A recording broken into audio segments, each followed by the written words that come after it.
வீடியோன்னு பார்த்தீங்கன்னா நம்ம ஜேடிக்கு இப்போது புதுசாக ஒரு ஆல்ட்ரேஷன் பண்ண போகிறேன். இவ்வளோ நாள் நான் எந்த ஒரு ஆல்ட்ரேஷனும் பண்ணலை. என்ன ஆல்ட்ரேஷன் கேட்டிங்கன்னா, இண்டிகேட்ரு டபுள் சைடு எடிக்கிற மாதிரி ரெடி பண்ண போகிறேன். அப்புறம் பார்க்கிங் லைட்டில் இருக்கிற அந்த பிளிங்க் ஆகிற மாதிரி ரெடி பண்ண போகிறேன். அப்புறம் முன்னாடி வைசர் மாட்ட போகிறேன். இது எல்லாமே நான் பண்ண போகிறதில்ல. என்னோடய ஃப்ரெண்டு லோகநாதன் சொல்லிவிட்டு அவர் ஒரு யூடியூபர் தான். பைக்கை பற்றி அத்தனை ஒரு மெக்கானிசம் வீடியோவும் அவர் போட்டிருக்காரு அவரோட பேஜில். அந்த வீடியோட லிங்க்கும் நம்ம பைக்கோட வீடியோட லிங்க்கும் இதில் ஆட் பண்ணுறேன், டிஸ்கிரிப்ஷனில் கொடுக்குறேன். கண்டிப்பாக போய் வாட்ச் பண்ணி பாருங்கள்.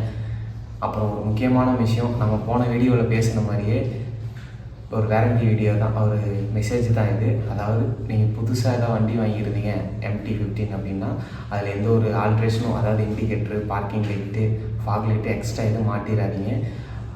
12,000 கிலோமீட்டருக்குள்ளே நீங்கள் மாட்டிட்டா அதில் ஏதாவது பேட்டரி ப்ராப்ளம் வந்துருச்சு அப்படின்னா நீங்கள் ஸ்டோரும் கொண்டு போய் என்னாச்சு நீங்கள் கேட்டிங்கன்னா, நீங்கள் எக்ஸ்ட்ரா லைட் மாட்டிருக்கீங்க, இந்த மாதிரி ஆல்ட்ரேஷன் பண்ணியிருக்கீங்க, அதனால் ஷார்ட்டேஜ் ஆகி ப்ராப்ளம் வந்துருச்சுன்னு கண்டிப்பாக சொல்லுவாங்க.